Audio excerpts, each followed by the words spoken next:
put this one to bed.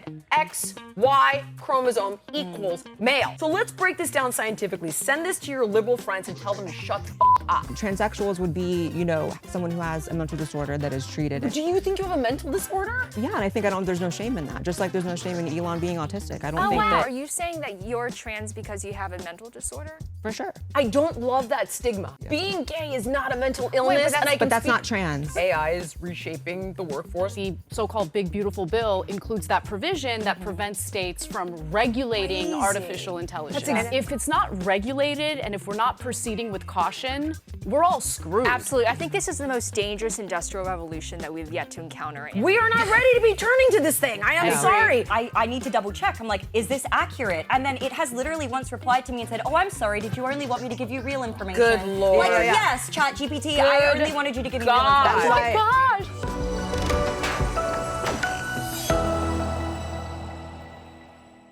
All right, welcome back to Her Take. As always, we're gonna ask you guys to like, comment, share, subscribe. It helps us out a ton with the algorithm. Now, today, we have a trailblazing YouTube commentator and political pundit with millions of followers across all of her platforms. You've been featured everywhere, from Fox News to the Rubin Report. You've debated some of the most controversial figures of our time, and you are one of the most influential transgender voices in the conservative movement. Blaire White, welcome to the show. Thank you so much. Oh my God, that was very flattering. Excited to be here. Well, well-deserved. Yeah. Well-deserved. We are gonna jump right in here, Blair, so hold on to your seat. It gets a little fiery. On the agenda, we're talking about the secretive tech giant that's powering government surveillance to keep us safe, but critics, Amy, say they're quietly building a surveillance state to track us all. Job openings already vanishing thanks to AI, and today we're going to look at which jobs are getting hit the hardest and how you can adapt. Schools dropping grade standards. Anna's going to tell you why, and this is actually far worse than you think. Very scary stuff. The trans athlete debate. More trans athletes are taking the podium week after week. In California, we have seen President Trump threatening fines. Is this justified? What do we feel? Yes or no? We're going to debate it. Planned Parenthood. There have been some recent uncover investigations targeting Planned Parenthood to expose how easily minors are allegedly being approved for gender transition treatments.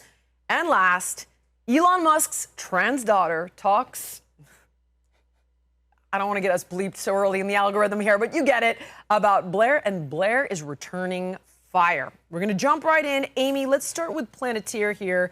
Amy and I both pulled the same clip on this. Will you roll it, Nat? I know. Is that the plan here? Just mass surveillance on everybody?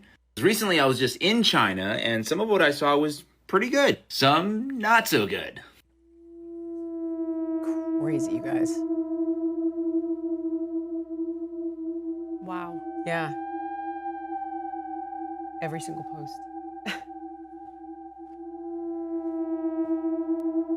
Pretty dystopian. Look at that. Okay, this is where we're headed, except without the nice trains and without the free healthcare. We're talking about the creation of a biometric surveillance state with predictive algorithms. Quote, a new report shines light on contracts with tech company Palantir, which would create data profiles of Americans to surveil and harass them. We're doing it. We're doing it. And I'm sure you're enjoying this as much as I am. Let's not talk to analysts about the burden of being right, our burdens of investing in ontology, our burdens of actually looking at the math. Palantir is here to disrupt and make the institutions we partner with the very best in the world, and when it's necessary, to scare our enemies and on occasion kill them. Except here, the enemy is literally the American people. I tweeted this out the other day saying that it should be very alarming that the same company that's tracking terrorists abroad is now tracking us at home. Starting to feel like maybe they think we're the enemy. What are your thoughts? Amy, take it away. Yeah, I mean, so last week when we were talking about Real ID, the amount of people who jumped on me and were like, girl, you're taking this way too far. Do you really think they're going to try to implement some type of crazy surveillance state? Yes. And when I was talking about it, wow. I actually, if you will all remember, I phrased it as something that would occur probably far off into the future, but it is setting up the infrastructure. Because in order to enact something like what China has with a digital with a social credit score, first, your identity needs to be digitized for them to do that. This was laying the foundation for that. I did not anticipate that less than a week later, we would be on here talking about how this could actually happen right the frick now. So there's a couple of different components with it. Palantir is essentially building a database of all Americans. And a really creepy component about it is this predictive crime element that they have, where they essentially extrapolate all this data from, your banking institutions, your social media, online, everywhere, and they then determine, okay, what is the probability that this person is going to commit a crime? Is that how this whole surveillance thing actually works? That's what they're That's doing? what they're planning to Ma'am, do. and- It's very Minority Report. Exactly like that movie. And the whole predictive crime thing bothers me because they're just making a prediction on what an individual might do based on the data they're gathering. But I mean, obviously there are going to be flaws in the data, and I have a problem with doing these things that incriminate people who haven't even committed a crime yet. How could our enemies leverage that against us, right? But here's where things get a little bit creepy. So a lot of people don't know this, but J.D. Vance was actually mentored by a man called Peter Thiel, who is the CEO. He's the founder. Founder of Palantir. He actually, I believe, was lecturing when Musk was at Yale. The two hit it off. He then went on to actually fund J.D. Vance. He brought him into his venture capital firm, convinced him to become a partner versus going out there to be a lawyer, which is the degree he graduated with. He essentially created J.D. Vance. So for me, it is a little bit suspicious that now all of a sudden, this is a deal that we now have with this administration, with Trump and J.D. Vance. Plus, if you want to get even more conspiratorial, you guys saw that tweet yesterday calling for Trump to be impeached and for J.D. to replace him. And Elon responded to that and said, yes. You want to know what else? Elon has strong vested interest in Palantir as well. He now has a deal with them with his XAI, and several people who were on the Dodge board were a part of Palantir as well. So, I mean, my conspiracy brain goes all the way. It's not a conspiracy if it's true. It's this is literally happening right now. They call themselves the PayPal Mafia. It's Elon Musk, it's Peter Thiel, and a bunch of these Silicon Valley tech oligarchs. And Peter Thiel has been funding J.D. Vance all the way through. He was a primary funder of his Senate campaign. You're absolutely right that he catapulted J.D. Vance to national, fame, basically. And another thing is, you know who is Palantir's biggest foreign client? Anna, you're going to love this. It's Israel. Yeah, the IDF uses it, right? Exactly. And it's been one of the biggest players in the Gaza When I saw conflict. that video, I actually wasn't very disturbed by it because our cities already look like that. Maybe not as much. There's less of the 5G towers and the weird frequency totem poles that we don't really know what they do unless you really look into it. And that's why I hate the term conspiracy theory, because that's what this world is. It's people conspiring towards certain goals, and to make it seem as though it's irrational. Yes. Oh, people lie, the government lies to me, that must be crazy. But no, how it's many not. conspiracies have proven to be true in the last couple of years? Pretty Let much me every start. single one. Hunter Biden's laptop conspiracy turned out to be true. Biden's cognitive decline turned out to be true. All of these things turned out to be true. The auto pen, these things are materializing and turning out to be true. So too early, honestly, in my opinion. It's just. Go, Anna. I just want to know if we're going to rely on a single corporation to surveil Americans in order to prevent bad actors from committing crimes or harming others. What's the point of literally we have dozens of different intelligence agencies in this country. What's the point of the FBI if they're unable to effectively do their jobs? Well, we're the enemy of the FBI and the three-letter agencies. I mean, the word enemy they kept using, he was absolutely right. If it affects us, we're the ones that have the fallout from 9/11. We're the ones getting sexually assaulted every time we go through an airport because someone flew a plane into a building, when I was 5 years old. So at the end of the day, we are the enemy of the three-letter agencies, and that's what it really is about. I want to give you guys something to push back on here just for the sake of playing devil's advocate, and I have done no homework on this. So just to give you something to chew on for the audience, I would imagine people are thinking, listen, this isn't a black box operation, right? You're opting in through terms of service agreements with private companies. So the thing where it's scroll, check, accept, this is in there. Now, I don't know what the alternative is if you want to use different apps and different programs on your computer and your phone. However, Like, it's out there in plain daylight. You know, we don't need to tell you about it. So there would be that argument. The second argument is counterterrorism. All we do right now on conservative shows is hear about, like, they're here. And it's not a matter of if, it's when. And they all crossed Biden's border. And I'm not saying that isn't true. Likely, probably, sure. You know, all these people got away and this, that, the other. So if we're worried about that, then you're going to make the argument for having a counterterrorism organization or some sort of tech in place. And then the other thing that I read about this is it's metadata. So supposedly, okay, so that's baloney. I mean, it's the same BS argument that Americans were fed when it was revealed under the Obama administration. The NSA, National Security Agency, was spying in and collecting metadata on literally every single American indiscriminately. That was a big scandal. That's what Edward Snowden was a whistleblower for. Okay. And I would just caution people who allow the government to fearmonger effectively and convince them that it makes sense to give away their civil liberties and their civil rights. We have certain freedoms in this country, and those freedoms did not come easy. We need to make a decision. Do we protect those freedoms, or do we let them fall by the wayside because we allowed the government to scare us? And the counterterrorism argument is, like you said, the same one every time. How many times do we have some atrocity take place and we find out they've been on a watch list from the FBI or the CIA good point, for Blair. 10 years? You Very know? good so point. who exactly are they protecting when they enact these things?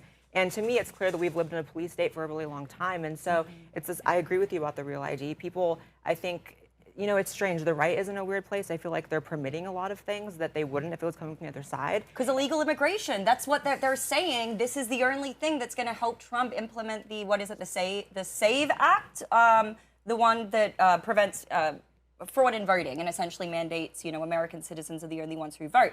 So Republicans are saying that this is going to be the mechanism to ensure that Trump's able to carry that out. But Republicans aren't going to be in power forever. What if Democrats come, I'm completely against it. I completely disagree. I think that it is a Trojan horse. It is 100% a globalist Trojan horse to usher in some terrible things. To your point, like, yeah, it's kind of already happening. But with the Real ID, the other component, if you guys remember last week, I said they're now mandating these high-resolution images, and the distance between, like, your eyes, your nose, your lips, and mouth are as unique to you as your thumbprint. With that level of cameras and all of this in place now with these high-resolution images and the Real ID, literal quick scan of your face, they know exactly who you are. They're collecting biometric data. Yeah, and do not tell me that this is just a thought experiment, because people are literally getting arrested and quarantined in places like China based on these, you know, surveillance systems. They're seeing if you got vaccinated. They're seeing if you know, complied with some random government regulation. They're seeing if you dissented or disagreed with the CCP. They will arrest you and disappear you. The Chinese government loves disappearing anyone who voices even the slightest bit of opposition. And do not tell me that they cannot come here. It came to Canada when they arrested the truckers and debanked the truckers, debanked Republicans who supported Trump. This is happening right now, okay? So this is not a conspiracy theory. It's a slippery slope argument that is happening. It's materializing before our eyes. And to your point as well, Jillian, is like it always starts optional. It always starts in the private sector. And then that's how they build the case study and create the infrastructure. Vaccine. Exactly, 100%. Like, this is their playbook that they use. Well, speaking of vaccines, the last administration, the Biden administration, also had contracts with Palantir. You want to know what for? I was about to ask you this. To roll out the COVID vaccines. Son of a bitch, really? Wow. But I'm sure it's fine. I'm sure it's fine. So was that linked in with the vaccine passport then? Wait, what? I was just about to say, in what role? They played a role. They had a federal government contract under the Biden administration to roll out the COVID vaccine passport. I wouldn't be say. surprised. Oh, hold on. There was a thing online where if you got vaccinated, you didn't have to have your little card. You could, like, click into the website. Was that them? I wouldn't be surprised. I mean, that's the exact type of public-private partnership that typically happens with these government grants and contracts, Anna, that's so interesting that you mention it, because before every White House event, there was some sort of digital system, and now I'm thinking maybe it was Palantir, where you had to put in your vitals, you had to put in your social security number, and whether you were vaccinated. We had to fill that out in order to step foot on the White House. Now I'm thinking maybe that was it. They didn't tell us what was behind it. It wasn't the White House. It was a third-party platform. And if you want to get really crazy, you'll like this. I had multiple people tell me that were involved in the military at certain high levels during COVID that the entire mask thing, part of the benefit for, the spying on Americans aspect was they were doing a lot of technology to measure the eyes and really be able to identify people's out of eyes. here. Is there any Yes. proof behind that, Blair? Or just like conjecture? That's hearsay. You can take it or leave it, but to pretend as if it doesn't make sense and connect to what we're talking about, I mean, it does. That's It makes mention of the but it's facial on our features. iPhone. It's on our iPhone right now. Yeah, the iPhone has See, an how is it option about the far-fetched? mask thing. This is why I hate the conspiracy word, because it's like they're doing It's it all the happening time right like now. this. I literally would got caution. chills. I would caution. The one thing I want to caution is that we all have reason to not trust. We have seen all of these things unfold. You guys are 100% right. But I will say that there are certain things, don't just blindly go down these rabbit holes. Because I've made that mistake before, having been caught up in this. And you can go too far and lose track of reality. Make sure to listen, fact check everything we tell you. Do your own homework on this stuff. New stuff comes out every single day. And I'll give you one example. I don't think the 2020 election was stolen. With that said, I did watch Mike Pence, who I think that's fair. That's fair. I've yet to see compelling. Define stolen, because there's actually cheating and then there's influencing. The Biden laptop. And there's I cheating get in every that. election. Things as You have to well. beat the cheating to win the election. I get that. But my point is that I think Mike Pence is brilliant, okay? He's an incredibly intelligent guy. His wealth of knowledge is extensive. And I remember watching him live tweeting about all the ways in which they were going to rig the election for Trump. And I was like, oh my God, they're rigging the election for Trump. I was at a party here in Florida where everybody was putting their phone in those black secret bags so it couldn't track us talking about, and none of that happened. And I was like, all right, Jill, you've officially lost the plot. Time to come back into the fold. Better safe than sorry, though. I would caution people, do your own homework, don't go totally off the rails, but this is absolutely terrifying. You guys are right. Yeah. But what do you do about it then? But it really is an indictment on how sick our government is that we even have to fear, should I believe certain things or should I not believe certain things? There should be transparency. I mean, I'm sure we'll get to it, but it goes right in line with the entire, Elon versus Trump thing that we're just sitting here not knowing if Trump is really on the Epstein list. Elon says so. We don't really know. And it's all the lying that causes us to lose our minds. So. And man, it makes me sick because since I first got into politics when I was really young, 18, started looking into it, started to understand about lobbyists and the deep state and all these things, it blackpilled me so much. I was Yes, I need it to get will. away from my You're own right. mental sanity. But coming back into it and then seeing this administration, and I was really betting on Trump, betting on RFK, betting on this collective that came together to be like the Avengers, to actually take it down. And now I'm feeling blackpilled like that was all just like it was a movie. It was a part of the fact that you said plan. Avengers, it was a movie, and this is the importance of God, and this is why we're not supposed to idolize politicians. And Oh my people, gosh, are we no talking one's- about faith? We I can love talk that. about God. I love Let's talk talking about about faith. God. But this is why you need it. It's a very good point because you end up putting your faith in human beings, and they're going to let you down every time. Always, every single time. If I could say one thing about Trump and then subsequently the promises with regard to Maha, because that again, what I know best regarding this administration, Trump loves shiny things, and I mean, remember mRNA tech is the devil, and then it's Operation Stargate or whatever the heck it is to unroll a whole slew of mRNA vaccines, and then it's open AI for everybody, and he constantly loves tech, he loves business. TikTok's another example. He wants to Bingo. ban TikTok. Yes. Then one of his major donors is Yes. heavily Yes. invested in TikTok, Yes. and suddenly he's like, I love TikTok. Yep. I mean, so Bitcoin. he's very flip-flop, shiny keys, easily distracted over here, over there. That's been my experience with him. And with Kennedy and the Avengers, there is no universe where he's going to get a fraction of the things we had hoped for done. And it is simply because big ag, big food, big pharma, big insurance, they are too powerful, guys. It's just, we even saw Senator Cassidy clipped his wings in order to get the vote for his nomination. So my only upside on that one is, look how bad it was going. At least it's not backsliding. If I use the weight loss analogy, what I used to tell people is, hey, you didn't put on any weight. You used to be gaining, let's say, a pound a month, which is 10 pounds a year. Now we're not gaining.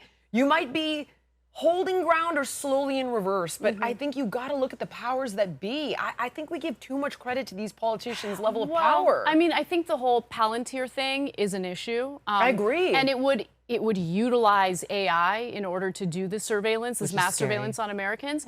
And let's not forget about the fact that the so-called Big Beautiful Bill includes that provision that prevents states from regulating artificial intelligence. And every time we look at AI, we recognize that it's starting to lie to its creators. It lies to regular users. It's an amazing tool, but to have our lives ran by it is really scary. It is. Well, we just discussed in the previous episode, you explained how big of a shit show the MAGA report was. Because I'm so sorry, the Maha No, you're report. spot on, though. I know you meant. And then I love the word that you used. You said it was hallucinating citations. Literally, that is what the term that they're utilizing. But this is a perfect time to segue actually into our next segment, which is from factories to finance, medicine to law. AI is reshaping the workforce faster than anyone predicted. And there's an irony here. Anna's going to lay it all out for us. So Anna, bring us into this next AI segment. Well, what's incredible is one of the things that people are most concerned about when it comes to the implementation of artificial intelligence is that it'll make human workers irrelevant. And what I found so fascinating is that, USA Today put out a report recently showing that one of the sectors in which people are starting to lose their jobs, or the sector in which people aren't hiring as much anymore, is the tech sector. So the very industry that developed this technology is now essentially getting hurt by the implementation of this technology. The Frankensteinian monster. Exactly. And at the moment, the official unemployment numbers are still pretty low. I say official because it doesn't include a lot of people who, like, let's say, gave up on finding jobs or whatever. So I think the number is artificially deflated. However, even keeping that in mind, the latest jobs report showed that fewer jobs are being added to the economy. Recent college grads are having a much more difficult time finding work. And of course, I mean, it makes all the sense in the world. These corporations want to maximize profit, and the most expensive part of their business is labor. So if they can replace labor with AI, they're gonna do it. But with all the flaws that AI has, and with the disruption to people's jobs and livelihood, and with the incompetent Congress that we have that's unable to actually write laws and legislation that benefits the American people, I'm worried about what's coming up ahead, because AI could be a great technology that frees up our time and allows us to kind of think outside the box when it comes to our careers and what we want to do.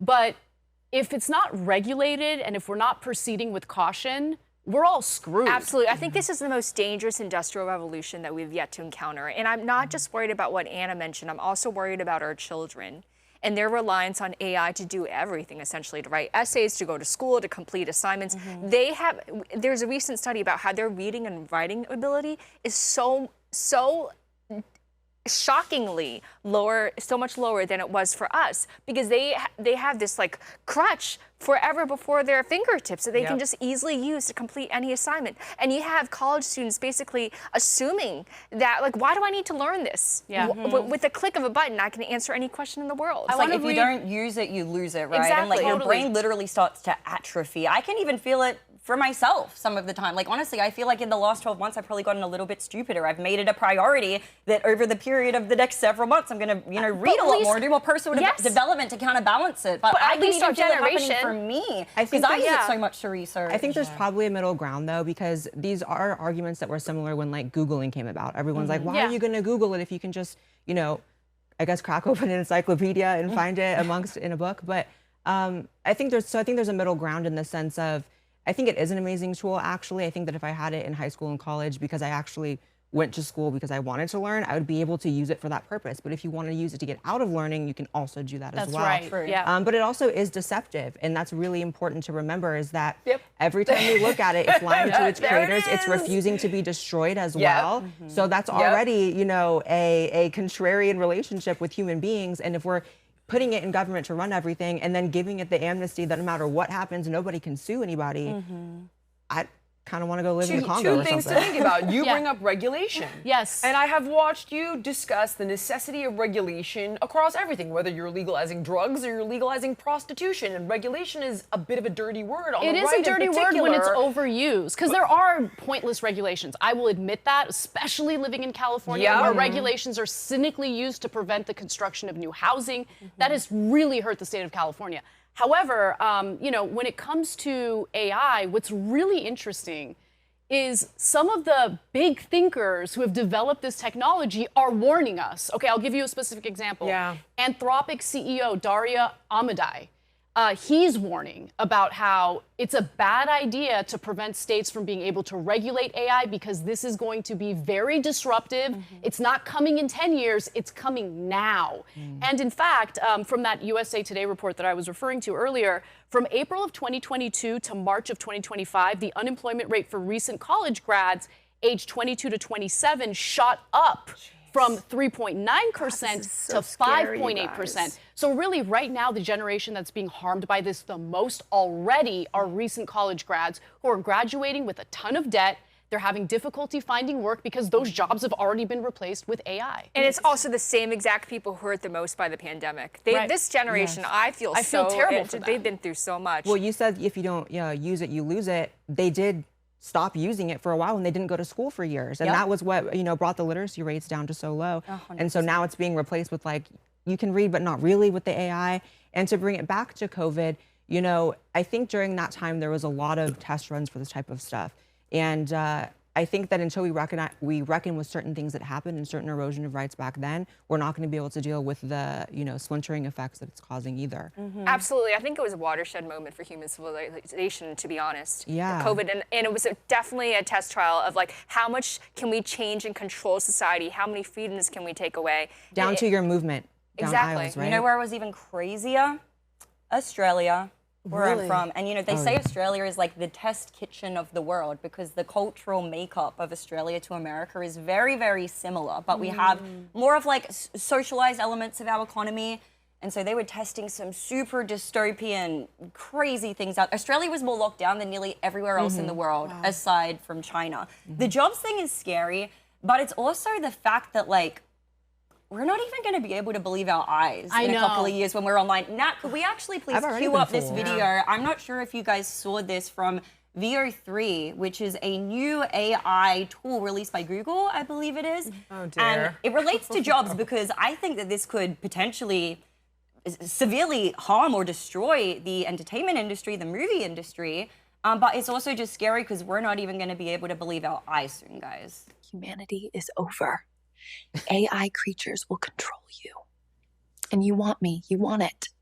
She's not real. She's not real at all. Yeah. That is an AI person. But she's right. There is this really weird intensity at which we're traveling towards AI takeover. And it's almost like it's out of our control. It's almost like there's something in human nature that it's almost like our purpose to create this artificial life. And this is why I'm saying this is the most dangerous era of industrial revolution. Another thing that scares me is criminals can easily point to any incriminating footage and say, you made that up. Well, the good news is, if ever anything lascivious or salacious surfaces about me at 20 years old, I'm going to be like, deep fake. That's true. That's true. You know what I mean? What?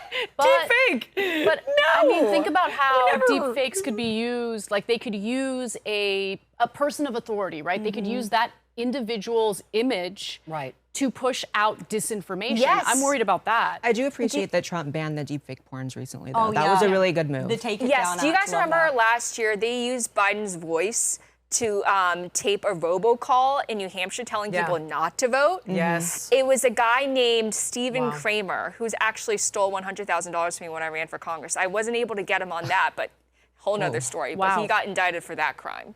Okay. So it's happening right now. And another thing that I want to talk about is the political implications of all of this. Trump was arguably elected because of, many things, but one huge factor is socioeconomic anxiety. This is going to drive that up through the roof. People are going to feel more deeply disenfranchised than ever before. And what are we going to do about that? We're going to have millions of people out of work. This is a serious issue. And I'm actually not in favor of this, maybe not yet. I'm happy to be disabused of my notion. But we have people like Andrew Yang saying we need a universal basic income. I've been seeing that for years, though. How do you guys feel about that? Because Elon Musk, we're going to need something like that. Without question. Yes, but these I see people what are you're going to saying. be throwing out of work, and not just in a matter of years, in a matter of months. I think you've got to innovate. I would look to areas that you cannot replace human beings. Sports.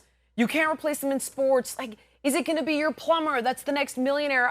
We have to learn how to live alongside this tech. because it's not going away. There's been this reemergence of young people, especially young men, who are opting for the trades as opposed to four-year institutions for college. Exactly. And I really admire that, because there is a severe shortage in this country when it comes to experts in the trades, plumbers, electricians. These are very valuable, important jobs, and I'm really happy to see that there's like this reemergence of people who are interested in it, they're pursuing it, and these jobs are not replaceable with AI. You know? Have you guys seen that South Park episode where there's no manly men left to do any of the trades, and it's all just AI, and then like society literally starts breaking down? We're heading in that direction. You actually just have to be smarter. So one of the things that I talk about with Giancarlo, my business partner, everybody here knows, it's like, okay, if you can no longer sell content, you make hard goods, and you use content as a loss leader to sell hard goods. Can you use AI to come up with a hard good that you can sell, manufacture, market?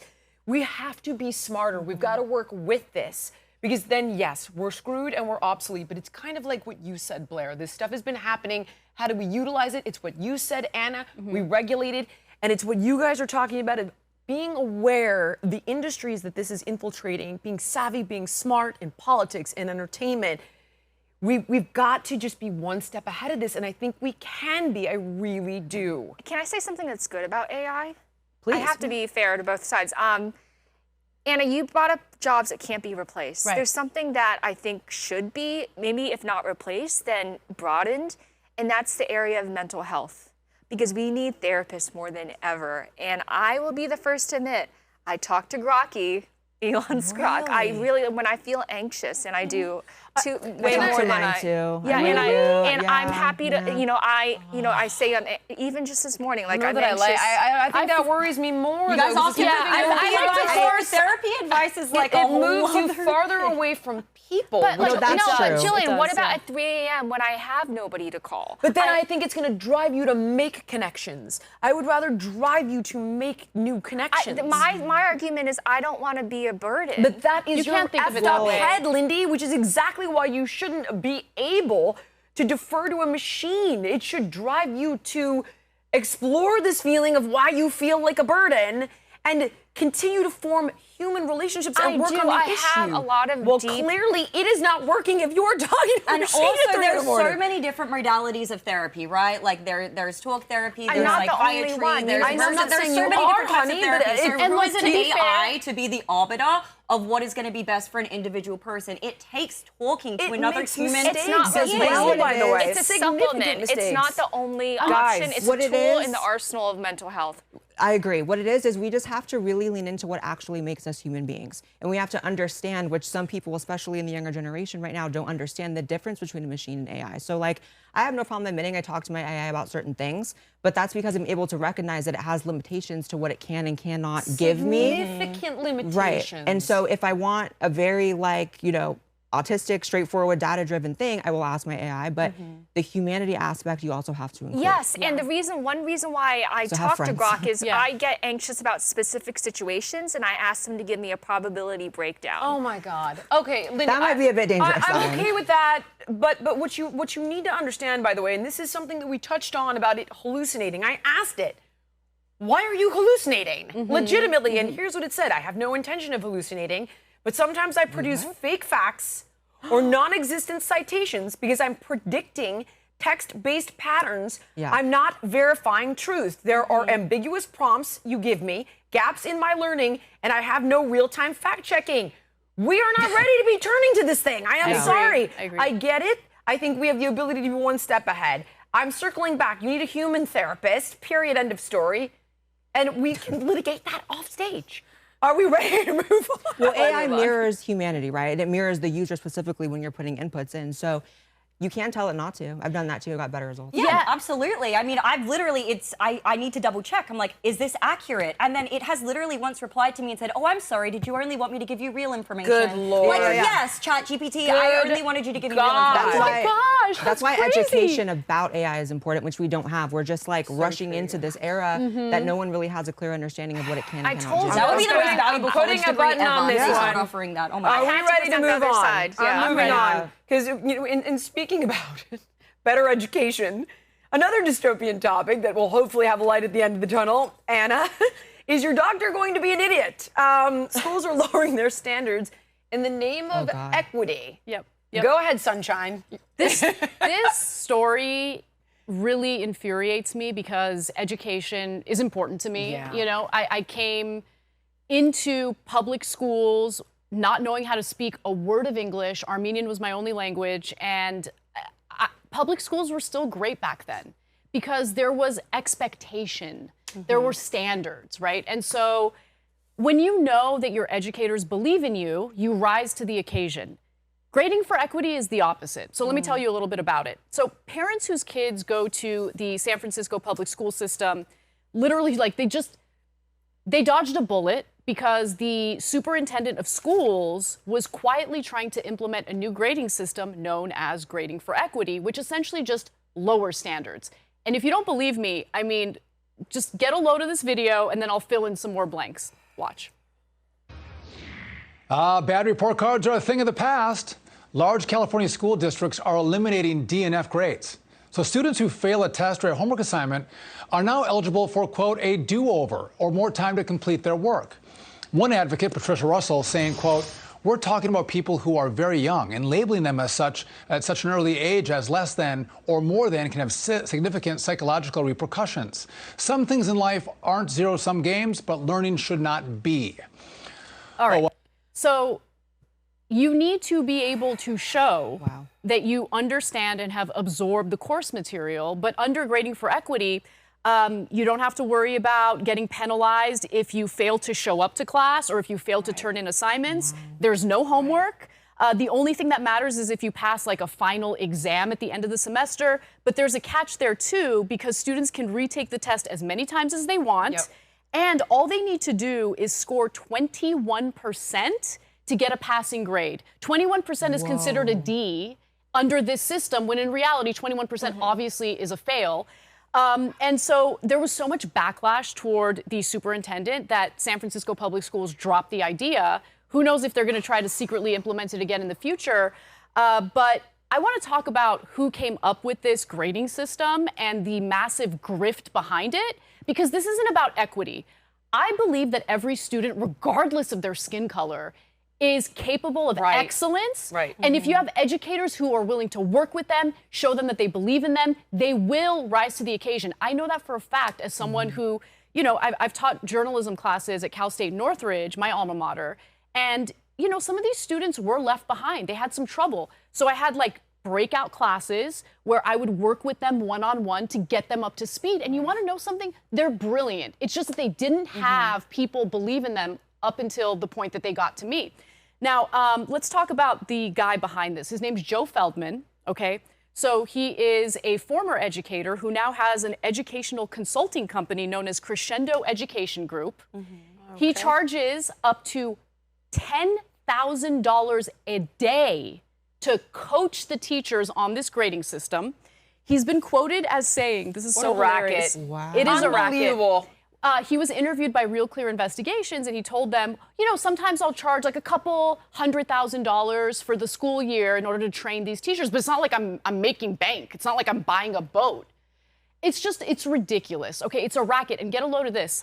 Let's put up a picture of his book, which he forces the teachers to buy in order to do the trainings. So he's like double dipping. This is not about equity. This is about making money by pretending like this is a better grading system that makes students less prepared for life and, in my opinion, is far more racist than anything I've seen in the education system, because it's the bigotry of low expectations. It's Isn't disgusting for grift here. Is like the very thing they say that they're putting in place to fix these things is doing more harm than what they're claiming to try to fix in the first place. It is so backwards, man. But there's a grift in it. It's the same grift as like the white fragility lady. What's that woman's name? Robin DiAngelo. Bingo. It's like, I wrote a book and I teach courses because we're all so racist and I'm the white savior that's going to make all the other white saviors not racist. It's such a con. But that's just the macro of that, right? So maybe the micro is that he's putting out this book, and the macro is he's the product of that sort of thinking, which is he can just be an expert because he says so. And so all the kids can just be experts if they say so. You know, this is a larger problem, though. And the reason I say that is because I was just talking to Victor Davis Hanson about something, and he brought it up in the Ivies now. and he was talking about how they've done away with SAT scores. They're optional now because they're not fair. And if you don't think my kids know this, my daughter's going into 10th grade, and I'm like, we better start on that SAT. She's like, we don't need to start on the SAT. Did you see the viral clip of that African-American woman who got into Harvard and said, I chose not to submit my test scores because they were too low to fit in the range. She said that. She very proudly, very unironically as well. She was completely proud of the fact that she somehow managed to get into Harvard and took the spots of more deserving students. And I wasn't able to get into Harvard. I had a 2390 and I wasn't able to get in. You guys in particular, Asians in particular, we are most hurt by affirmative most action. Targeted by this. It's awful. And I just want to say this phenomenal extends into athletics as well. Can we talk about participation trophies? Oh, that God. They now hand out to basically everyone who even bothers to show up. So this is like a cultural thing that we need to fix. And I think, look, I just think kids, if you tell them, we need to lower the standards because we don't believe in you, we don't think that you're capable, it becomes a self-fulfilling prophecy. For the rest of their lives, for the rest of Yes, their lives. for the rest of their lives. 100%. When I was in 5th grade, I've told this story a billion times, so apologies if you've already heard it, but when I was in 5th grade, I was like a very easily discouraged student. I was very sensitive. If I didn't do perfectly the first time, like I gave up. Like I was one of those. But my 5th grade teacher, she was from England. Her name was Miss Robson. She was a hard ass, big time. She didn't want to hear any pity. She didn't want to hear any like, oh, woe is me. She had this big sign in the front of the classroom that said, I can and I will. I love that. And I really internalized that, and it helped me grow as a person. She sent the message that she believes in me. And I want these kids to know you're capable of wonderful things. This garbage is the opposite of that. Absolutely. And can we remember what it was called? It's called grading for equity. This is another extension of the DEI woke policies that has done so much damage to our country. You know, it's just absolutely, as you said, I love the term that you use, the discrimination of low expectations. Yeah, bigotry. People will rise to the standard that you give them. Very true. And so this is actually the opposite of what happened to me in college. We had grade deflation, so only 10% of the class could get A's. We don't need to have it that extreme, but we can't have what Anna was laying out either. Yeah. You know, we need to be competitive on the global stage. Do you think countries like China and South Korea are doing this shit? I don't think so. Of course not. And they have their students working and studying on weekends. We don't need to do that because that's really bad for mental health. But we need to be productive and have, you know, the economic engine to make sure that this continues to be an American century. Because if we don't, it's going to be an Asian century. To be clear, it's only in high school though, not colleges. This was correct? It's being implemented across the country at different grade levels and even at some colleges and universities. Well, that's crazy. What they were going to try to do in San Francisco before the backlash was implement this in the high schools of the public school system. And that's where it starts, by the way, because queer theory, critical race theory, all of that was first in colleges, and then suddenly your 5th graders are having books about it, and then suddenly your 2nd graders are. So it funnels backwards as well. And I think people are just really demoralized in general right now. Like, I think everyone's attitude of that, like, yes, I can, so I will, that's really not where people are at. And I think that's also why young people right now are the most radicalized I've ever seen them. I mean, half of them are for Hitler now, which is a whole discussion, but like that's not, there's a lot of reasons for that, but like one of the biggest is just like, where do young people see their futures? Because we started the whole episode today talking about how there's gonna be no jobs because of AI and how the government is spying on you, so what does it matter anyways? And I'm not blaming us for having a negative conversation, it was a truthful one, but at the same time, you know, we just have a very hopeless culture right now, and there's not a lot instilling hope right now. Yeah, but look at all the things that we discussed in this episode and the previous one about San Francisco being the incubator of shitty ideas. Yes. Last episode, we talked Literally about on the speaking with streets. American men. The Democrats' idea of catering to the white demographic. Now we have grading for equity coming from San Francisco as well. Do we really think that a city with drug addicts on every other street corner, that should be our bastion of reason? I don't think so. And with why Nancy do we have Pelosi people? at the helm? Sorry.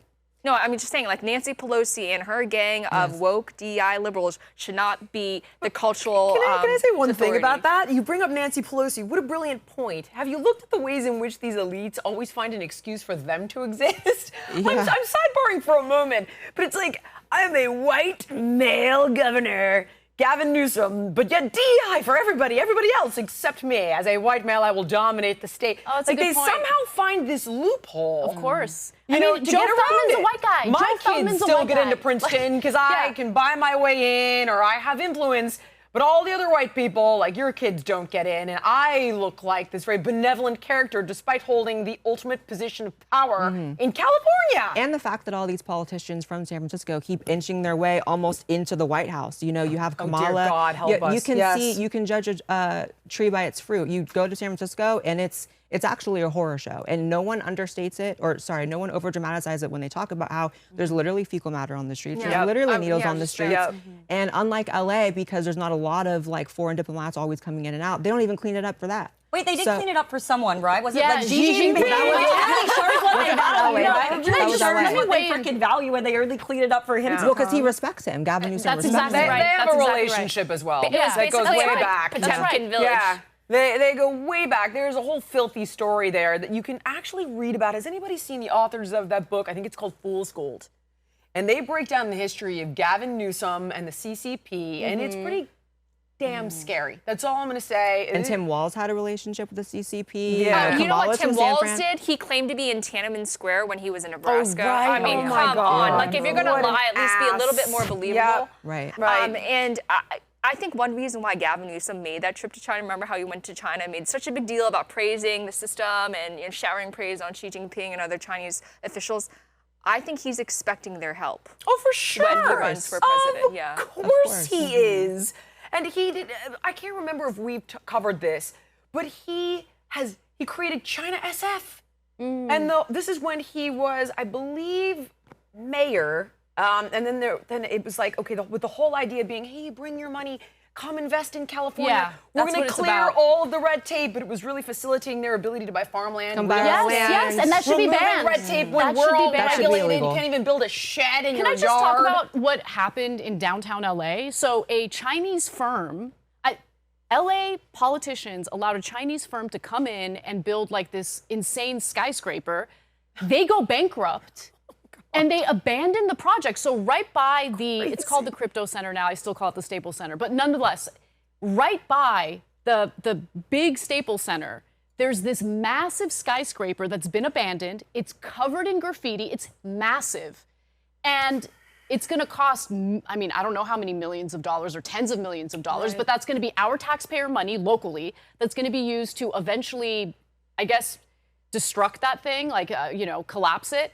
But right now, it's a huge eyesore. Why are we allowing Chinese firms or any foreign firm to come into our country and build properties on our, soil? Why are we allowing them to buy farmland? Why are we allowing them to buy residential real estate when we're in the middle of a housing crisis and a housing shortage? It makes no sense And to our me. city is burning down China is because a of huge that. problem, but there are other countries at Yes. work too. Like Saudi Arabia owns, I said Texas last time, but I meant to say Arizona water rights. They own our natural resources. They should not be owning our I water. did a whole segment about this. There's a great documentary called The Grab with Nate Halverson, who's an incredible journalist, and he explores how countries like Saudi Arabia, China, for example, are grabbing up natural resources. And it is diabolical. And what's going to I happen recommend if we're everyone ever watch it. in a conflict? So this is like, we should not be auctioning off our natural resources, things that we need to live, to be human beings. There was a to bill foreign on countries. Newsom's desk to block this. He vetoed it. Yeah, he's the worst. He okay? is the Newsom worst. is so pathetic. And look, I'm going to give a shout out to two Republican governors. Okay, that's Greg Abbott and DeSantis in Florida. Not because I agree with them on everything. So all you lefties who might be watching, don't freak out. But they were correct in one thing that I want to give them credit for. They banned foreign investment 100%. in residential real estate, in farmland, in property or land that's close to like military assets. That makes all the sense in the world. And I heard some Democrats argue like, oh, that seems bigoted. No, it doesn't. Bigotry has nothing to do with it. They love that word. Yeah. How can they assign that to literally everything? How have they figured out a way to do It's that? their because one it's trick emotional pony. control. Shuts It's- it down. That's exactly It's right. emotional control. It's wearing off, but it's still. Are we ready to Right move now, on? calling someone a racist doesn't really mean anything these days because it's like the boy who cried wolf. They've done it so many times that no one takes them seriously. I'm not so sure it's that benign, Lindy. I want to believe you, but it's like I have watched it continue to take people down and there's consequences to it. Like, look at whether you like him or not, no matter how this Musk-Trump thing plays out, he's a Nazi, he's a racist, and they are setting his friggin' Tesla dealerships on But fire. now they're trying to peel off their car stickers because they love Elon for fighting Trump. Like, these people are so flimsy. Yeah. Are they flip-flopping that hard? That's scary. Yeah, already. Yeah. That's scary. All right. And because he has dangled the possibility of funding Democrats in the midterms. That's all they need. These Democrats don't actually believe anything. They just want to destroy Trump. Elon's Trump for them scary. is the ultimate. He's an interesting evil. character, Blair. I'm in agreement with you. Are we ready to move on? Let's move on. All Let's do it. right, so a juicy one. If it's not volleyball, it's softball. If it's not swimming, it's powerlifting or track and field. Very recently, we all heard about a 16-year-old by the name of A.B. Hernandez. She is transgender, and she took a top spot in multiple events, the high jump, the triple jump, coming in second in the long jump. She was the first openly trans athlete to dominate the girls' podium at a state level. Massive backlash here. The Trump administration is threatening to fine California schools. The DOJ claims allowing Hernandez to compete under her gender identity violates the Equal Protections Clause and defies Trump's executive order banning transgender athletes from women's sports. California officials are pushing back. Lindy, I know you want this one. Take it away. I feel so strongly about this, and I'm going to apologize in advance. Actually, I'm sorry, No, not don't sorry. apologize. Sorry, not sorry that I feel strongly about this. We talked about Newsom. Newsom is a scumbag on this issue. He wants everyone to. He's trying to split the baby. Actually, Yeah, he's he trying is. to cater to the conservatives and say, "I'm actually with you on the trans stuff." I and find that it unfair. He's treating us like we were born yesterday. Well, he I has don't no think principles. so. Exactly. He's pretending that he actually cares about women, men being in women's sports, but he's also saying the solution to this is to create more trophies. He's basically saying, let's expand first, second, third place. Let's give trophies out to more people. And He doesn't that's care not about a women or solution. trans people. He cares about no one. He cares about his political career. That's all That- he He cares cares about. about being in the White House. That's his North Star, so his only scared. moral compass. Please no. I Oh want my to God. talk about this one thing. So you've got three pillars, right? So number one is a fair playing field. We absolutely don't have that, and I'm going to lay that out scientifically based on the data. Number two is safety. It's arguable, track and field, you're safe. But boxing, I mean, we all just saw that Imane Khalif, or how, I hope I'm not mispronouncing. Who's a man? Which, by the way, I said from the beginning, XY chromosome equals male. Not even intersex, right? That was just a man. Just No, a man. straight up man who, by the way, wasn't even on puberty blockers and cross-sex hormones. Not that that actually matters. And then the third piece would be inclusion, which is obviously important. But when you weigh this all out, what is going to be the most relevant? So I want to put this one to bed. I owned a sports medicine facility. I work with numerous sports medicine doctors. So let's break this down scientifically. Send this to your liberal friends and tell them to shut the fuck up. A groundbreaking genetic study published in BMC Biology, done by researchers, I'm not going to say their names because they're too difficult to pronounce, at the Weizmann Institute of Science and Molecular Genetics Department, pinpointed 6,500 genes that are differentially expressed between males and females. It is estimated that these genes are responsible for roughly 3,000 sex-specific differences in skeletal muscle alone outside of androgenization, meaning before puberty, before testosterone plays a role, okay?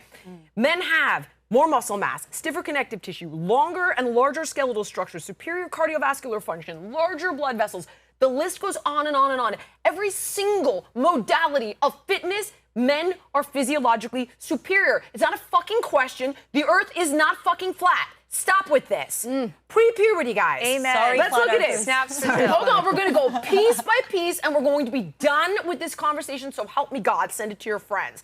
Pre-puberty, if we were to play the whole, oh no, cross-sex hormones and puberty blockers are going to level the playing field. Okay, one study published in the British Journal of Sports Medicine extensively researched peer-reviewed studies on the health-related fitness data of 85,000 Australian children ages 9 through 17. It found that when compared with 9-year-old females, 9-year-old males were faster with sprints by 10%, and in the 1 mile, they were faster by 16.6%. They could jump 9.5% farther from a standing start, which is a test of their explosive power. They could complete 33% more push-ups in 30 seconds and had a 14% stronger grip strength. Another similar study, Greek children published in the European Journal of Sports Science compared 6-year-old females and 6-year-old boys. And they found that boys completed 16.6% more shuttle runs in the same amount of time. They could jump 9.7% further. The list goes on and on and on. Now let's get to cross-sex hormones and puberty blockers, because that's the game, right? Oh, but we've equaled the playing field by putting them on these medications. Okay. So a pioneer work by Gorn and colleagues published in the European Journal of Endocrinology compared the baseline measurements of thigh muscle in transgender men to transgender women. So transgender women being biological males who've transitioned to be female, transgender men, biological females who've transitioned to be male. So now you've got women that are on testosterone and blocking estrogen in this mix, okay? So who's gonna have more muscle? Ready? After 3 years of testosterone suppression, the trans women, so initially born boys, had 13% more thigh muscle at baseline. Wow. Another study published in the Journal of Endocrine Connect. I could go. Have we heard enough? But Do you want more? But Jillian, trans women are women. That's all you have to say in response. But Trans women are women. That's it. By the way, I'm totally fine with that conversation. If you want to give me the gender as a social construct, I will, by the way, look at Blair and always think you are a woman. Except it's not. Except I will never play fucking sports against you. Right. Period. End of story. Between us, I feel like it might be arguable, but really, okay, that's it. Probably. You're like a fitness person. Hey, I do train, but with that said, the point is you cannot make that argument. Stop making these arguments. I could give you study after study after study. Pre-puberty, and to leave you with this, a 15-year-old boy is better at any sport than the most elite female athlete in the world. Whoa. Period. That's crazy. End of story. Wow. Wow. Now, I don't like. I was like, what is there to discuss? And when Democrats deny science like that, the way that they're doing, it undermines everything else. You know, sick of well, this. the relitigation of things that society already came to a consensus upon, which is why we had male and female sports, is ridiculous. And I hate it. I know that there's a lot of Democrats now that are recognizing it's like a 90-10 issue. Some people say 80-20. I think it's like 90-10. 90-10 probably. But it's really frustrating because, you know, unfortunately, people don't understand that there's a big difference between transsexuals and the transgender movement. And I know people hate learning new words and all that, but this is probably the most important one to learn, is that transsexualism is something that predates the trans movement, gender ideology, queer theory by like 100 years. Teach, I don't understand. A transsexual is something that was being discussed back in like the late 1800s, as soon as medicine started really coming. Okay. And it was considered a mental disorder that you treated through medicine, and you can litigate if that's the right move or not. But what do you think? Well, I think it's an extreme case where it can be helpful, but I think that the fact that it's been umbrellaed to be, first of all, for minors at all, that was never even a thing 10 years ago when I transitioned. Right. And people don't understand that because, you know, a lot of people, they first heard the word trans like a year ago, 2 years ago. But when I started, the concept of a trans child wasn't even a thing. And yet now it's almost synonymous. When people hear the word, they think about sports and they think about children. And it's really horrific. Can I actually ask you a question? Yeah. Because I'm super curious what your thoughts are as someone who is transgender. Like, so I feel that most private transgender people I know, and I do have friends who are transgender, like they are upset at the activists because they feel that the maximalist approach that they're taking has led to a backlash toward the transgender community. 100%. It's not just that people who are transgender, it's the entire LGBT community. I have gay friends. Agree. I have gay and support lesbian for gay marriage. friends. I'm like, you guys are creating a backfire effect? Exactly, but you know, there's a new term now, Jillian, I don't know if you heard, normal gays, like people who don't subscribe to the Didn't trans. JD Vance say normal gays? Did he? You know, I have no idea. I think he did on Rogan. He said normal gays. You know what I think the other thing is as well, he did. Blair, and I think I've heard you talk about this, is it's the fact that with all this virtue signaling, the LGBT community has become like a protected class. Exactly. And as such, it's going to attract bad actors who want to leverage, oh, I'm trans or I'm gay or whatever it is to deflect. And not only that, you know, you just heard me talk about transsexualism, and it looked like maybe it was your first time even hearing about the differentiation. Exactly. But, like there's cross-dressing. Right, which is a fetish and a sexual thing. Okay. And then transsexuals would be, you know, someone who has a mental disorder that is treated, and people don't like to talk about that, and that's why it's become this social identity. Do you think you have a mental disorder? Yeah, and I think there's no shame in that. Just like there's no shame in Elon being autistic. I don't Oh think wow, that. that's fascinating. 100%. Yeah. So you think you're trans? I'm not a murderer, you know. You Oh think my you're God, trans? I don't even draw that comparison. Well, that's the thing, is that's the comparison you have to try to make when people deny the fact that trans people do have that, real trans people, like you made the Okay, I'm differentiation. trying to understand. Are you saying that you're trans because you have a mental disorder? For sure. You don't think Wow. it's biochemical? Blair, Wait, hold on. No, I think mental disorders can be biochemical too. I think it's probably I think similar to gay, it's probably a combination of things, nature versus nurture, and it's such a politicized topic. Who really knows? Like, I don't think anyone. Do you feel you had a choice? Because I don't feel I had a choice. I think that I had a choice to transition for sure, and that's why I don't like how people who have not transitioned take on the word and then end up joining sports leagues, doing crazy shit. I just learned we can cuss on the show because you were sorry. I tried not to, but I just can't anymore. Well, now I know I can a little bit. A little bit. So no, but it is crazy, and the topic has become this political football for both sides. But I'm also not going to pretend like Democrats weren't the ones that first leveraged it as a political football. Oh, they sure did. Thank you for taking ownership. This is the first time I've ever heard anyone take ownership. I don't love the mental illness piece. I'm not going to lie. I mean, it really used to be in the DSM. Yeah. Because being gay is not a mental illness. But that's not trans. But Blair, I would argue that your choice on this matter was probably as much of a choice as mine. And when you look at the research, there is a robust amount of data to suggest. But isn't yours a sexual orientation and hers is just her identity? I don't think so, though. I would argue that there's a hormonal component. Like with gays, there's some research to suggest, like with gay men, how much testosterone was in the mother's body at the time. There's multiple things. Huberman has a great segment on this. I suggest people watch it. A study about your hands and fingers, and it has to do with testosterone exposure in utero. Yeah. And I don't love that stigma. My feeling on this is like, listen, let Blair live however she wants to live. Let me live however I want to live. Now, when it crosses over where trans athletes are kicking women's asses up and down the field, it's a safety issue, it's an inclusion issue. Well, that's a violation of the social contract that was once in place. You know, just because this has become such a big political topic in the last, I would say, decade, it doesn't mean trans people didn't exist before, and yet we never heard about these issues.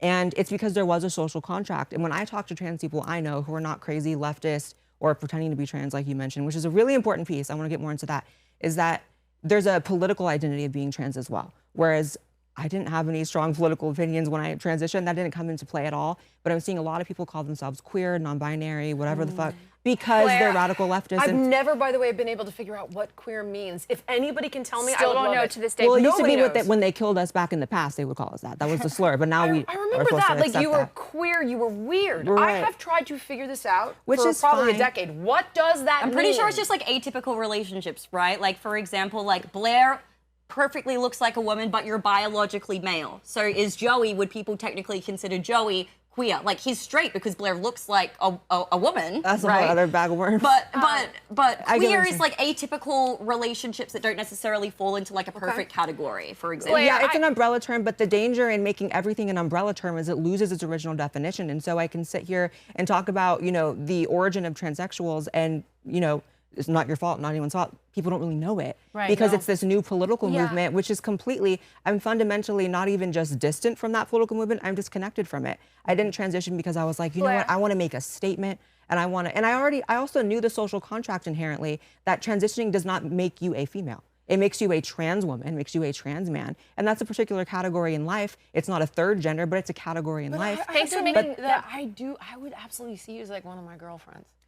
Isn't that how you'd want me to perceive you, by the way? Well, of course. I'm not saying like you need to be calling me a man and shit, but like at the same time, we could never relate on certain things. Like, I'm never gonna getting your period. I'm never gonna give birth. I'm never gonna get a period. Blair, there's more to what a woman is than that. But those are still fundamental differences.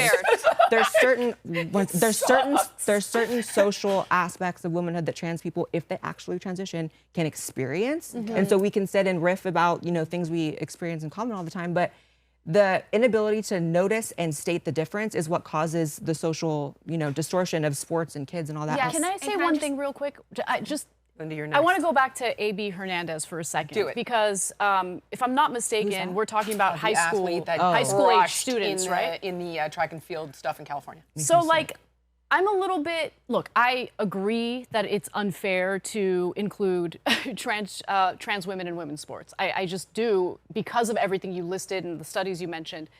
But I also feel terrible for Hernandez because we know what today's society is like, and we know that let Hernandez compete with the boys. Let her take the hit. Make it you translate. take the unfairness then. I know, but let me finish the point.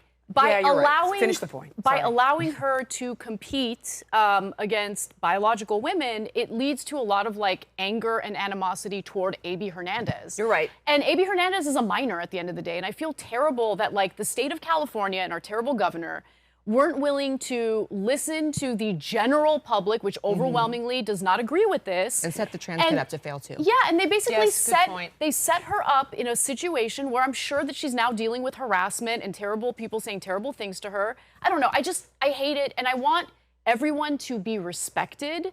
I don't want the trans community to feel like they're. It goes both ways, though. It does go both ways You have because to give respect to get respect, Yeah. and that's something kids in general aren't taught anymore. I mean, Blair, I wanted Yeah. to say I really enjoyed your clip about how people transition for clicks. Yeah, it's And a I thing. want to It's broaden disgusting. that. That's someone, that social contagion piece. You're saying? Exactly, and I think it's bigger than that. For example, the Exhibit A.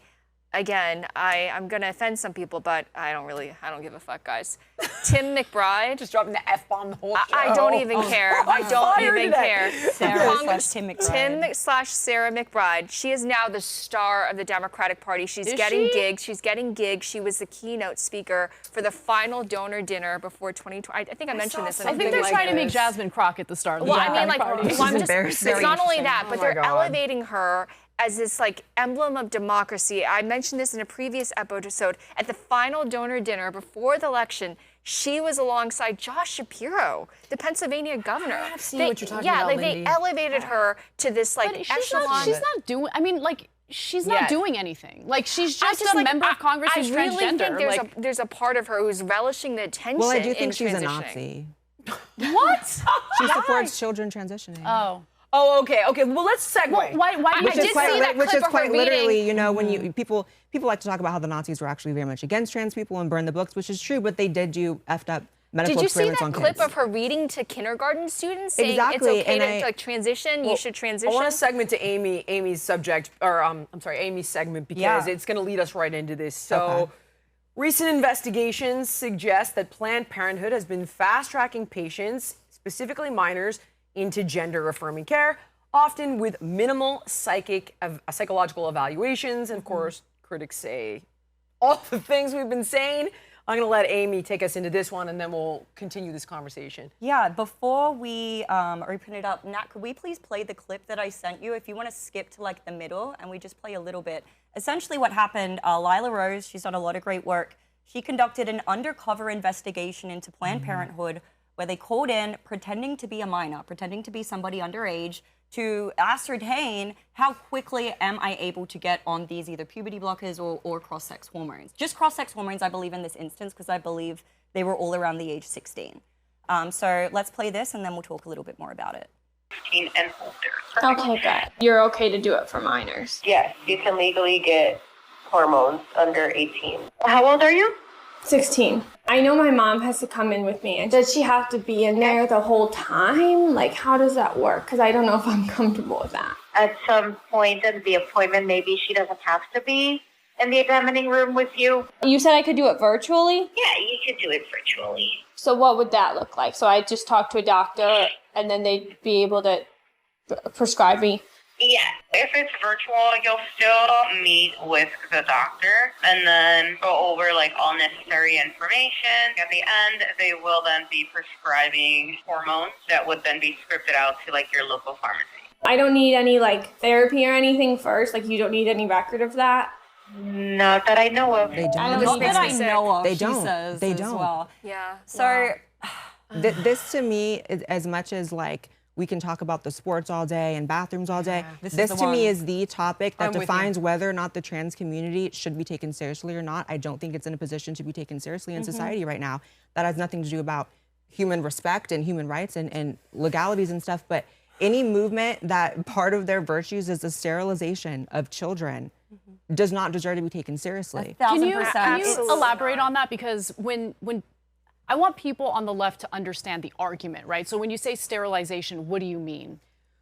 Well, yeah, Let me know if you whenever want I say that backup. word, it's I can back you up if you need it. I'm You're good. trans, so Go, I'm sterilized. girl, I go, know. The thing is, you know, whenever I use that word, I was in a debate a few days ago, and the Democrat I was debating said, well, that's just a very loaded word, which really speaks to the mindset of people who support this. It's just about emotions and making, you know, switch decisions. But it's objectively true. When you take hormone therapy and puberty blockers as a child, you are sterilized. If you are an adult and you started at 21, 22, I started at 20, you become sterilized quite quickly. Wow. It's somewhat reversible if you're an adult, if you're not on it for very long, but it also gets to a point where it's not. So of course, common sense would say if you do it while you're still developing, you're going to. Can I add one clarifying point? Yeah. So one of the arguments where they say this is reversible is when it is utilized for children that start puberty at 6. As an intervention. Precocious puberty. That is how they claim it's reversible. Which is a completely different issue. Yep. And at the end of the day, when you're on, first of all, on the big pharma side, when you are a trans person who transitions, you're a customer of Big Pharma for life. And that's one of the things that I don't necessarily appreciate about it, but it is what it is. And that's what you deal with sometimes when you come to grips with the fact that you maybe have an issue you need help with. And that's where that comes in. But children, I mean, the fact that you have to even say it out loud, they can't consent to changing their sex or having sex. That's just a fact. And even just the, you know, physical alteration of it. We don't let 15-year-olds go and get boob jobs or unless they're trans, you don't get to remove them either. And yet and still we have, you know, it's not as if there's a generation of kids having this happen to them, but there are tens of thousands all over the country and growing. And it's something that one day people are really going to have to grapple with. And this is probably the issue I've gotten the most hate on in my entire career, is as I came out the gate being like, what is going on? Because like I said, when I started my transition, it wasn't even a concept. The idea of kids doing it legitimately, there was 1 or 2 in Europe. There were 1 or 2 in Europe on the news, and then all of a sudden, in Texas, in red states, you can get it done. And I know this for a fact because the place that I went to get a few surgeries, I went for a checkup, and they were upset, and they said, oh man, we're just so upset because we have to cancel all these 12 and 13-year-olds appointments for double mastectomies because of the new law in Texas. So they were thinking I was sympathetic towards that, obviously.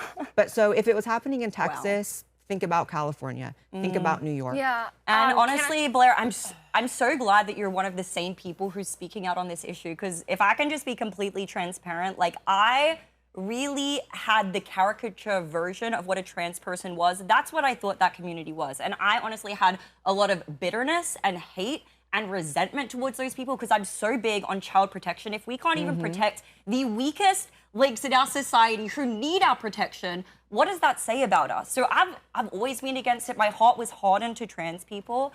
But a couple of years ago, I actually accidentally came across one of your videos talking about the Balenciaga scandal and breaking all of that down. I watched that video, I watched a second video, and it wasn't until the third video where I heard you say, as a trans person, and you broke the hypnotic spell that I was under, thinking that all trans people are these. I think the biggest No, mistake you can make is like looking at the activists and thinking that they're representatives of an entire group of people. They're not. You touched on something. They did. Hold on. And unfortunately, it's such a small community of people, and the traditional way of being a trans person, because again, this is very old, there is a traditional mindset towards trans, is to blend in and to be a normal person. And so when you have a set of most of them who are loud and who are political and who are taking it on for political purposes, you're never hearing from the people on the ground, which is why, you know, I'll go around and I'll get approached by trans people in public who are like, thank you, I'll never say anything publicly, but thank you, because they're living normal lives. Yes, I get it. Blair, you brought up something so important, and I think it plays a bigger role than people might realize, and that's the profit motive. That Big Pharma, they want this happening. They want lifelong $4 billion business and growing. I want to give a shout out Compound to annual growth rate of over 9%. Exactly, and so they want to expand. They actually want the social contagion to perpetuate. Yes. And I want to give a shout out to Minect, and I know she'll be watching this. I have a mama, Minect. I love you to death. She approached me. She has, I always get confused. Her daughter is now a son. And she is absolutely devastated. She's lost custody of her child. Her former husband is alienating the child against her, and the husband is the one telling the kid to transition, and she doesn't want the kid to transition. The kid doesn't want to transition. The kid herself is saying, I regret it, and now I'm losing my boobs because of the tape. It's something about the skin and it's dying. Maybe. Can I give you a little bit more to think about here, and then I'm going to pass off to Blair.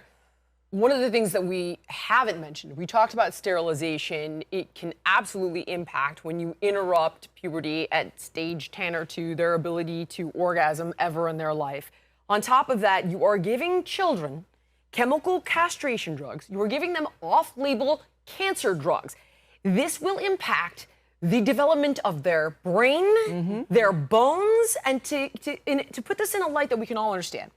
As we watched Biden, right, mentally fall apart, and then we started to hear, hey, you know, arguably he's been treated for this cancer for years and years and years. And by the way, did you know that the anti-androgen medications he was put on can cause symptoms like Parkinson'sism? Okay, I don't know if any of you guys saw that being litigated. No. Dr. Drew talked about it, but these medications can cause symptoms that present like Parkinson's. These are the same medications they are putting these kids on, okay, as their brains are developing. So you're talking sterilization, all right, you're talking arguably never having the ability to orgasm. You're talking about interrupting the ways in which their bodies develop that will have lasting implications on their overall health and well-being. So that is what is so evil and dystopian about transitioning children. And the point that Anna made earlier about the backlash that it welcomes when you have, you know, half of the country supporting these completely irrational and, like I said earlier, Nazi-like issues, you then start to have people like litigating whether or not adults can do this. And that's a whole other conversation.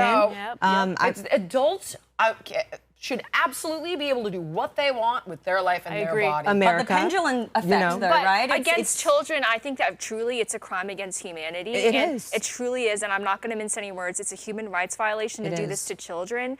And the party that is espousing these policies, they deserve to die, honestly, because this is that egregious. The party deserves to die. The Democratic Party is supporting these policies. No, I agree with you. Any political party that supports the chemical castration of children deserves to die. Yes, you had Joe Biden putting Dylan Mulvaney in the White House talking about ways we can ensure pathways for kids to sterilize themselves. I forgot about but that's how, to bring it back to my conspiratorial sister over here, we can go there because everyone made fun of Alex Jones when he said that the water was making the frogs gay. And then we actually find there's chemicals that do alter the sex of the frogs. Kennedy said this. We're all drinking it. It's atrazine. And then you wonder why, you know, women now at young ages are having fertility issues, not trans women, but just women are having fertility issues. Absolutely. You wonder why you just kind of look around at people and men just have less feminine or less masculine in their features. testosterone, a 30-year-old man today has the testosterone level that a 50-year-old man had 30 years ago, and infertility is on the rise. We're being poisoned. A lot of chemicals totally in our water. We're being poisoned. It affects some of us more.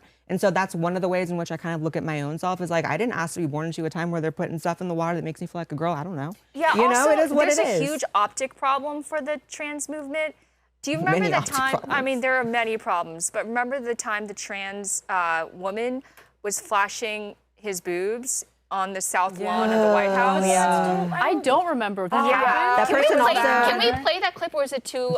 Thank you for putting the This country is a circus. And they're standing next to Biden. Now, do you know that? Yeah, exactly. And so he took a photo with this trans woman. Here's the thing. This comes back to like the whole gay pride thing. Like, what are we doing? But I think it's two completely separate movements. Let's live with live with dignity. Let's mind our own business. But one more thing I want to throw out here, because this is how thanks to you, Amy, I did a deep dive last night on this. This is how Planned Parenthood defends that.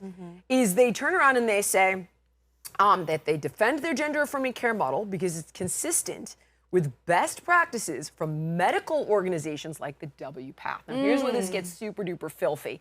The WPATH stands for the World Professional Association for Transgender Health, and that sounds really official.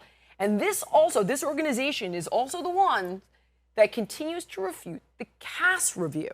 So Dr. Hilary Cass, pediatrician out of the UK, does like a 4-year study tapped by their health department, the National Health Department in Europe, comes out with this huge report, and after she does, pretty much every single country in Europe pulls back on gender-affirming care for kids, except us, because the WPATH is like, no, she's wrong. Mike Schellenberger ends up dropping this thing called the WPATH files, which is an expose that he has like literally video conference leaks, email leaks. He used FOIA requests, whistleblowers, and essentially they admit everything that we're talking about. They admit that the parents don't comprehend the consequences, the children don't comprehend the consequences. They're performing experimental surgeries like nullification, where kids can go in and end up looking like a Barbie doll with no private parts whatsoever. Or just removing the nipples altogether. It is barbaric. And I strongly recommend everybody look into the WPATH files, because when you think you're hearing some sort of credible refute to the argument that we're making today. It's these animals that are doing it, and they are corrupt as it gets. Well, can I give you some pushback on something you said a little bit earlier when you said this shouldn't be considered a mental health condition? But I think the problem with trying to destigmatize it from being a mental health condition got us in this situation in the first place, because it's led to this sweeping affirmation where kids go in and there aren't really checks and balances in place. And I would argue that the pushback is to it's a mental health issue. So it's like you're on one side of this teeter-totter. Am I trying to get us here? Like, who gives a shit? So, like, for about example, my mental health or Blair's mental health? Like, whatever. So, for example, back in the day, right? Like trans people used to have to live as the opposite gender for some time before they could and get go to therapy, which doesn't take place. Yeah. It does not take and place for even kids. I mean, and I feel like the stigma is only there if we believe it's there. I don't look at people with autism, with severe social anxiety, with depression as broken people. But I think some people do, Blair. They do, but they should be corrected. But they should be corrected. You know what I mean? But then I'm telling Amy not to think of trans people that way, because I just feel that label is unnecessary, and it begets this trans hate, which then pushes into, like, we're transitioning 6-year-olds. But I think the solution is to clearly delineate between the gay community and the trans community. No, I don't want to delineate between anybody. Like, forget it. I'm not going to try to say, like, I'm different than Blair. I don't care what Blair does. Leave Blair alone. Well, just she don't herself is saying it's a mental disorder. I get what you're saying. I get what you're saying. Everybody like Blair. If we just leave them alone, we would not be here. But when we say they're mentally ill and they have a mental disorder. She's saying it, though. But I would argue that I don't agree with you. And that's totally fine. Does it feel that way? In my view, yes, because in my view, that's actually what legitimizes trans people. Really? And you have to think, because if it's not something neurological, maybe that's an easier word. If it's not something, right, which is still the way the brain is, and that can be impacted by the womb, and so it's not saying that the state of feeling trans is completely unnatural, because I don't think it is. I think there's natural aspects and there's political aspects. But if it's not looked at as something to be treated and something that is a legitimate medical condition, then it's just a social thing. Exactly. And then anybody can walk in with a six-pack and arms out to here and go kick any woman's ass in a sport. So that's the window it creates. Whereas, it also, if we do fight against the stigma of mental health issues, which needs to be a broad, the way I listed off, anxiety, autism, whatever, then that stigma for legitimate trans people won't even be there in the first place, because, you know, there is a social contract no matter what kind of person you are. And no matter what, all of us, we live in a society, we're all married to each other. We're all involved with each other. We're all participating. We're all connected, even as much as I'm a big believer in individualism, which is why I'm more attracted to the right-wing political spectrum. But you can't deny that we are a community, and trans people have to act a certain way to get respect. And, you know, women also, it's a give and take. You can't go all the way with it. If every trans person were like you, I'd be one of your biggest proponents. But unfortunately, the entire movement is and we wouldn't even need proponents, because the idea that it's a movement is like, for what? Stay the fuck out of it.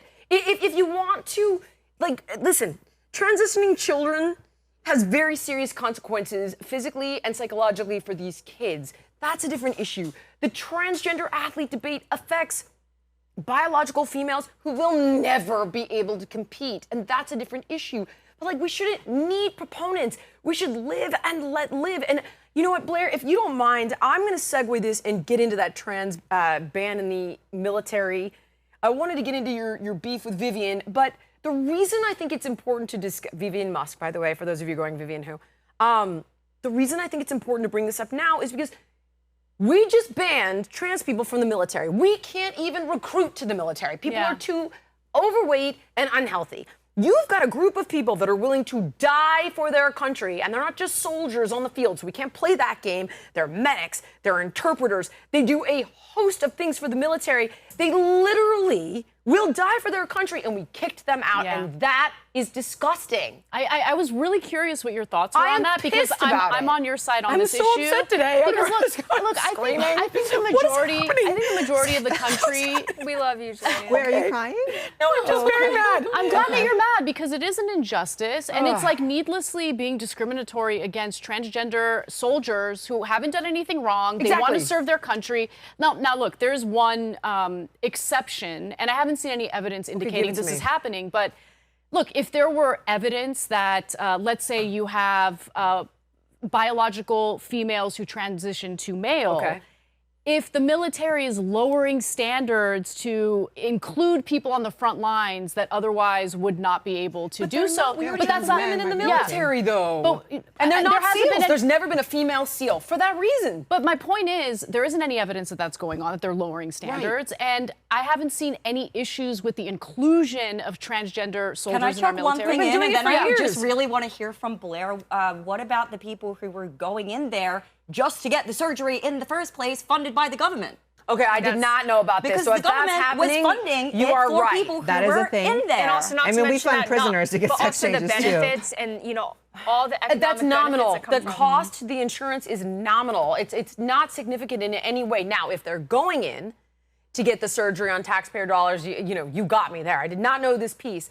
But what I am. But they still have to serve in the military. Exactly. Well, I'm a little maybe like further right than you two on this, despite being trans.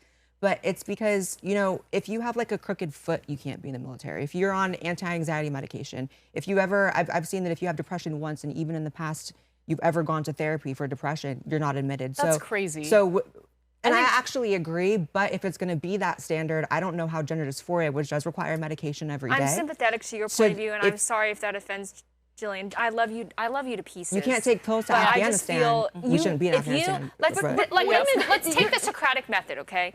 If you agree, and that's what you're saying, if you agree that this is a mental disorder, and the military... This is why you cannot open that door. Well, I'm just saying... Do you see how it's weaponized? Well, hold on. I don't, Look how fast but you know what? I don't feel that shit just happened. But let's go down. But I don't feel that the truth fears investigation. I don't feel that that's something that's bad. Let us explore that, okay? If you agree, let's assume that it's true, that being transgender is a mental disorder, and that's assumption A. Assumption B is that the military is excluding some people because they have some sort of a flaw or some sort of disorder. Which includes things like anxiety. Exactly. Then I would be excluded.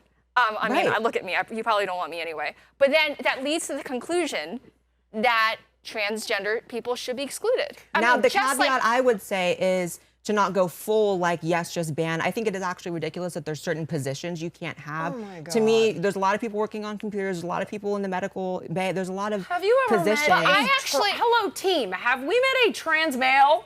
They could throw us across the room. I mean, they are extraordinarily... Take the woman in the military and pop her on a frick ton of testosterone. They could probably keep transparent. She could handle it. Or he could handle it. I am confident. And if we're going to play this game of like, oh, well, you can't have anxiety. Has anybody done a USO tour? Does anybody know any soldiers? Well, I actually think the equity argument isn't as strong as the one that you brought up at the top of the segment. I think what you brought up is the most powerful one. We need to have war fighters, and we are having a severe problem recruiting them. You know? They're putting white men in the commercials again. The military be using drones, it's ladies. going down. They be using drones. Yeah, like this whole like front line and like full metal jacket like warfare. That ain't happening. I know for some reason though they are desperate to recruit. That is true. I don't understand it because it's not what I do. Because they're trying to go to war. But I know for a fact that we are having huge issues recruiting. Yeah, and the military is shrinking, and like 77% of our population that is the most not compelling argument for not banning transgender people. I think that is not the equity one. It's the that we just need one. more people to die. Yes. That's what will bring the right wing around. I don't think this equity, the fairness thing will appeal to them. It's what's going to get us to be the most powerful and formidable fighting machine on earth. Well, having people willing to die for their country that's is one. precisely it. That's what I'm saying. She's right. And that's why the politicization of this topic is so non-productive, because it's just, it gets into like just the weeds. And that's why, you know, I probably can't push you any further on this, but that's why I prefer to approach it from a medical perspective, because that immediately medical perspective, but I just don't like mental health. Like it's a mental illness. I don't think that it is. I do think people who are genuinely trans, would you argue you were born this way? No. I think that there were probably biological factors that on a long enough timeline shifted my perspective and my neurology towards it. I would argue I was born this way. Right. And trust me, I was born another choice. I'll put it this way, because it becomes a semantic thing as well. I was born naturally very feminine. There was no person that was surprised when I came out. There's people who used to mistake me for a little girl when I was a little boy, and so that is the truth, but transitioning is a choice that has consequences, that has ramifications, which is why it's for adults, in my opinion, only. And it does impact your ability to do certain things, which is why I think certain roles in the military you really cannot have. But to your point, it's like we're using drones anyways. I guess I just don't, it gets frustrating that like it's always this hill to die on. I don't really want to die on the hill of trans people in the military. I've met trans veterans that are amazing. And I've met, you know, trans people in the military that are kind of pieces of shit. But the same for people it's humans. trans. It's humans. But that's why. And that's why I know you disagree, but looking at it from a mental health and neurology perspective, actually for me illuminates the humanity. Whereas when it's just a political thing, I'm just queer and non-binary because I hate my dad. That's not the same thing. I am blown away by all of this. You've like illuminated and shifted my worldview on this. I want to thank you. And I also want to bring it back to why does this matter and why should the general public care? Because I believe and you're gonna again pile on me for saying this. The political party. Don't have the time. Don't say it. Don't say it. I don't want people to die. Even if I disagree with them and they're doing bad things. We're talking a lot about dying. I didn't mean to say people die. I said the organization. The party. Oh, the party. We gained clarification on that. Like, I thought you like meant actual people. I'm like, no, the organization. Like they should go the way of the Whigs. That's what I meant. Got it. Okay. Wait. No. You knew what I meant, right? Yes, you clarified it for us. Yes, you did. Okay. And in that's fact, not what I it's meant here at in all. this moment, so we got it. I Regardless. just want to say the party that espouses the chemical castration of kids, they deserve to be obsolete. Period. That's a good word. We should move on from Democrats. I don't disagree with you. All right, team. We've come to the end of today's show. Wow, that was a good. I liked that. That was That was fun. spirited. A lot of F-bombs. Amy, bleep those out in post. All right, team. Please like, comment, share, subscribe. Helps us out a ton in the algorithm. Amy, where do we find you? You guys can find me on my YouTube. I'm the host of Dangerous Conversations, and you can message or FaceTime me on Minette. Finally found my camera. I'm on my neck. I'm Lindy Lee on X. Blaire White on YouTube. Search me anywhere, and I'm host of the podcast, The Blaire White Project. You can ask me anything on Minect, and you can watch my show, The Young Turks, at youtube.com/TheYoungTurks. Thanks so much, guys. We'll see you next week. Thank you.